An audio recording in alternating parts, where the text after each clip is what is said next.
मैंने उस टाइम उससे पूछा था, निम्बाराम उसका नाम है, वो सीकर डिस्ट्रिक्ट राजस्थान का है। मैं बोला, निम्बाराम क्या हाल है तेरे?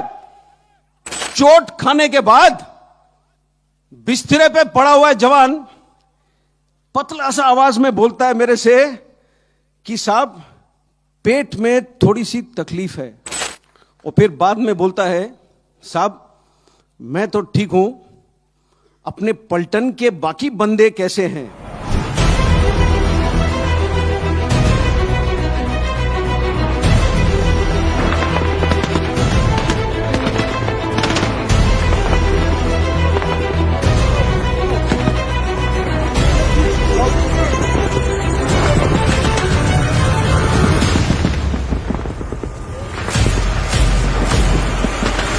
जब हमारा बंदा अस्पताल ले जाया गया हेलीकॉप्टर के अंदर, उसके पेट के अंदर के हिस्से, जो स्टमक है, जो इंटेस्टाइन है, वो पॉलीथीन बैग में साथ डाला गया।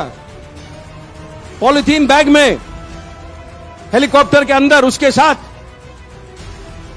तो उसको चोट इस प्रकार से आई, जो नर्स ने मुझे बयान किया था, मैं आपको बताता हूं, ये 2003 की बात है, 16 साल हो गए पूरे, 17 होने को आ रहे हैं।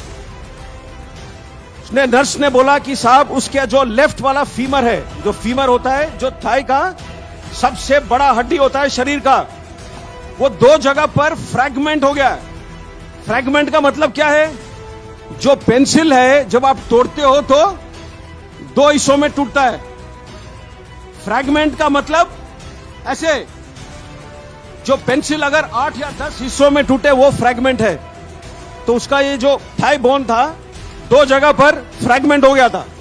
इसीलिए डॉक्टर साहब जहां भी काट रहे थे उनको नजर आ रहा था खून। ज्यादा से ज्यादा गोली उसको लगी बाएं हाथ पर। क्यों? जो बुलेट प्रूफ जैकेट है जो हम पहनते हैं, वो सामने होता है पट्टी, लोहे का चादर, पीछे होता है लोहे का चादर। एक पतला चादर होता है पेट के लिए, एक पतला होता है गर्दन के लिए। ऊपर और साइड में खुला है। गोलियां लगे उसको साइड में। सबसे ज्यादा चोट उसको ऊपर आया छाती में। जब पैर में गोली लगा होगा तो वो गिरा है।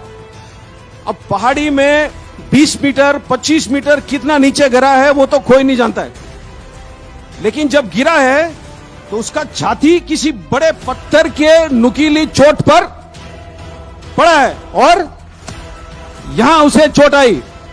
तो जो लोहे का प्लेट है वो दबाता है जो फेफड़े, जो रिब्स है। तो उसके 5 रिब्स टूटे हुए थे, और 5 रिब जब टूटते हैं तो अंदर की तरफ टूटते हैं। तो उसका जो बाएं वाला फेफड़ा था उसमें 5 जगह पर छेद हो गया, और जो लंग था लेफ्ट साइड वाला, उसमें बॉडी फ्लूइड और ब्लड पूरा भर गया था। ये उसके चोट थे। जब नर्स ने ये मुझे बयान किया तो मैंने नर्स से सीधा सवाल पूछा, क्या बंदा बचेगा? और जैसे डॉक्टर साहब लोग आमतौर पर होते हैं, ये नर्स ने बोला, सर मैं नहीं जानती हूं। तो हम लोग जो वर्दी पहनते हैं, थोड़े, मैं बोला ना, दिल से करते हैं हम काम, दिल से। तो मैंने अपने सोच में, मुझे यह लगा कि अगर मैं उससे बात कर सकता हूं 1 सेकेंड, तो हमारे जो 1000 जवान हैं उनका जो मन का शक्ति है, जो दिल का शक्ति है, वो मैं उस तक भेजूं टेलीफोन के थ्रू। मैंने नर्स को पूछा, क्या मैं बात कर सकता हूं उससे? तो उसने बोला कि साहब 6 दिन हुए, इसने आज तक बात नहीं कही है। इसकी आंखें खुले तो है, लेकिन ये क्या सुन सकता है, क्या महसूस कर सकता है, क्या बोल सकता है, मैं नहीं जानती हूं। मैंने फिर भी बोला कि आप फोन का जो हैंडसेट है उसके पास रख सकते हो? तो उसने बोला हां। तो उसने फोन उसके हैंडसेट उसके कान के पास रखा। और मैंने उस टाइम उससे पूछा था, निम्बाराम उसका नाम है, वो सीकर डिस्ट्रिक्ट राजस्थान का है। मैं बोला, निम्बाराम क्या हाल है तेरे? 15 या 20 सेकंड गुजरे, कोई जवाब नहीं आया। मैंने सोचा शायद वो खत्म हो रहा है, शायद वो सुना ही नहीं मेरी बात, शायद वो बोल नहीं पा रहा है। मैं फोन रखने वाला ही था अपनी तरफ से, क्यों उस टाइम तक मेरा दिल पूरा ही टूट चुका था। फोन मैं रखने वाला ही था, एक बिल्कुल पतली सी आवाज में जवाब आया।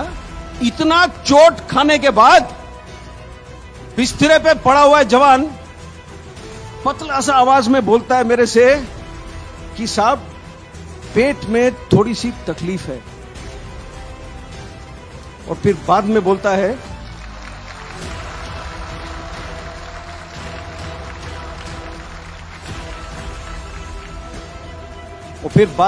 है साहब मैं तो ठीक हूं, अपने पलटन के बाकी बंदे कैसे हैं?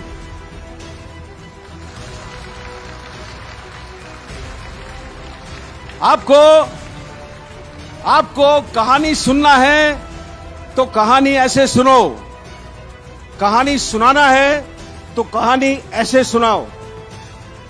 जो जवान खुद मृत्यु के दरवाजे पर खड़ा है, वो मृत्यु के आंखों में आंख डाल करके खड़ा है उस वक्त, और वो सिर्फ सोच रहा है अपने टोली में बाकी बंदों के बारे में।